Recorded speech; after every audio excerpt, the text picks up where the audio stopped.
Hey Blades fans, welcome back to Hertz Arena and another Florida Everblades pregame show. I'm Hannah Jo Groves alongside Jake Maurice. Jake, we've got a lot to talk about. Our leading story is Kyle Neuber, fan favorite. He has agreed to terms with the Florida Everblades. We won't see him in this series. He's making sure that he is all the way back in hockey shape so he can give us the best that he possibly can. But Jake, what do you make of that news? Well, everyone's really excited, right? At practice yesterday, he gets on the ice. Guys are banging their sticks all over the boards, the ice, and not just for a couple seconds. They went on for a little bit, and they were excited. He was excited to be back. Yeah, he's got to get a little bit more ready to go before he's ready for game action, but it's November. We got time for him to ramp it up so that when he comes back out there, he's ready to bring the full fireworks that he always does. And that's what we need. In my opinion, it's just what the doctor ordered.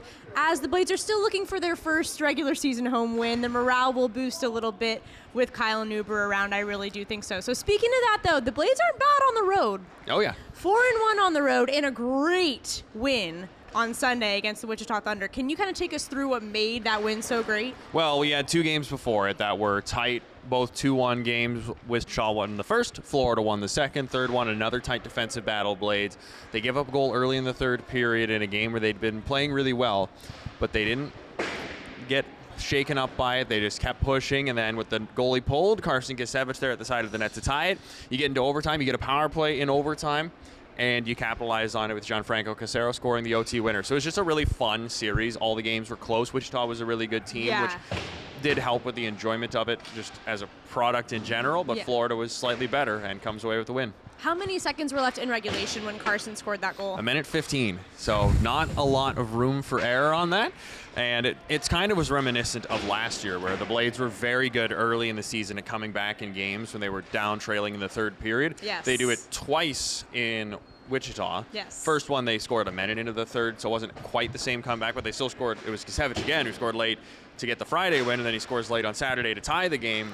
And then they get the win in overtime. So and yes, Gianfranco Casero getting that first goal as an Everblade to win that overtime game. That was great. And an assist from Reed Duke. I wanted to ask you about Reed Duke. He's on a 3-game point streak.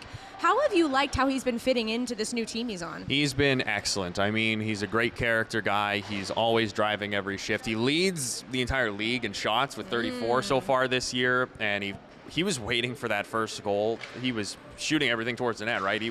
He wanted it so bad, and he gets it in Wichita to tie the game up. In game 2 of that series, he scored on Wednesday as well to give the Blades a chance in that one. So he was really strong, and to see him finally get rewarded for it was great. So Reed Duke has been really strong. The only person that leads him in points is Jesse Lansdale. He's the Publix Performer of the Month, is that right? Yeah, best performer for the Everblades in the month of October. And then he started off November with an assist as well. So he's keeping that rolling just there with Reed Duke on a nice little point streak.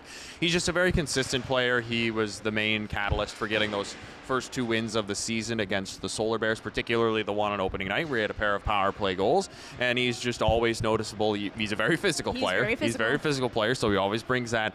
And then he's done a great job this year getting to the front of the net and getting those kind of opportunities. Last year in his rookie season, big step forward from the time he played in the playoffs in 2024 to help win the Kelly Cup.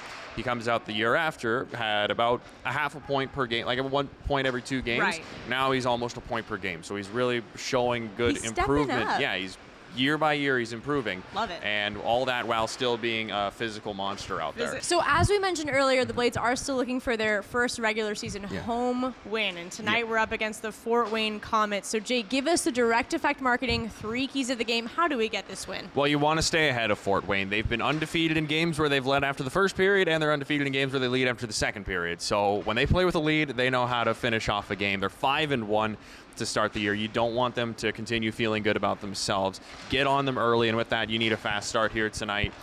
Fast starts at home haven't really been a thing for Florida. I know we've only played 2 games so far at home this year, but in both those games, Florida did not score a goal in the first period, so it'd be great to see one tonight, especially if you can get it early on, really get the crowd going right away. For sure. And then finally, you want to stay disciplined. Fort Wayne has a lot of talent up front, headlined by former Everblade and Kelly Cup champion Alex Aliardi, who's making his return to Hertz Arena tonight.